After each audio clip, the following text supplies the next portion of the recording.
नमस्ते, तव्हांजो स्वागत है पंहिंजे चैनल हिंदू सिंधी किचन में। अॼु असां ठाहींदासीं पीनट जी चिक्की।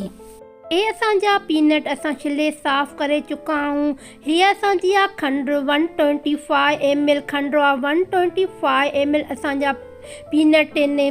हे असांजो चक्रो आहे, असां हिनखे ग्रीस कंदा कुकिंग ऑयल सां चङी तरह सां असां हिनखे ग्रीस करे छॾींदासीं।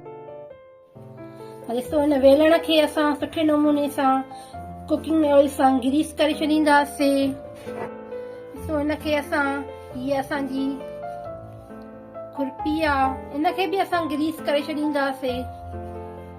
असां पीनट खे ड्राई रोस्ट कंदासीं। 1 मिंट असां हिनखे ड्राई रोस्ट कंदासीं। असां पीनट खे क्रश कंदासीं चक्रे वेलण ते। हल्को हल्को हिनखे क्रश कयो जीअं असांजी चिक्की सुठी तयारु थिए। असां फ्राई पैन में कुकिंग ऑयल विझंदासीं 1 टीस्पून हिन में विझंदासीं। जीअं असांजो घी गरम थी वञे त पोइ असां खंड विझंदासीं। जेका असांजी माप हुई खंड जी माप ऐं पीनट जी माप सेम ई रखो।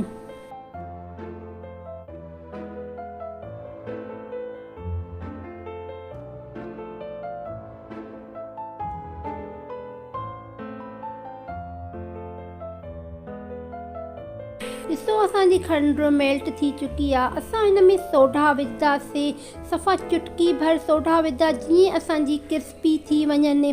असांजी चिक्की तमामु घणी सुठी ऐं क्रिस्पी थींदी। इन में असां पीनट विझंदासीं। असां जल्दी में हाणे पीनट विझी छॾींदासीं। जीअं असां हिक करा असांजा पीनट थी वञनि, यानी कि चिक्की तयारु थी वञे, मिक्स थी वञे।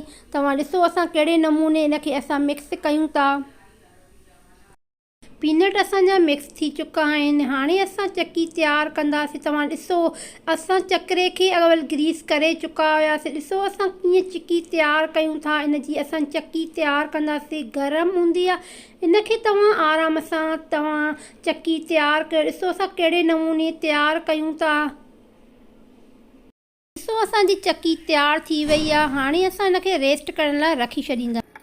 ॾिसो, असांजी क्रिस्पी थी चुकी आहे। ॾिसो त कहिड़े नमूने असांजी क्रिस्पी थी आहे। ॾिसो कहिड़े नमूने थिए थी। क्रिस्पी थी चुकी आहे, ईअं तमामु घणी टेस्टी। तव्हां ॾिठी, मां तव्हांखे पीनट जी चिक्की ॾेखारी, तव्हांखे ज़रूरु पसंदि आई हूंदी। हाणे पंहिंजी भेण खे इजाज़त ॾींदव।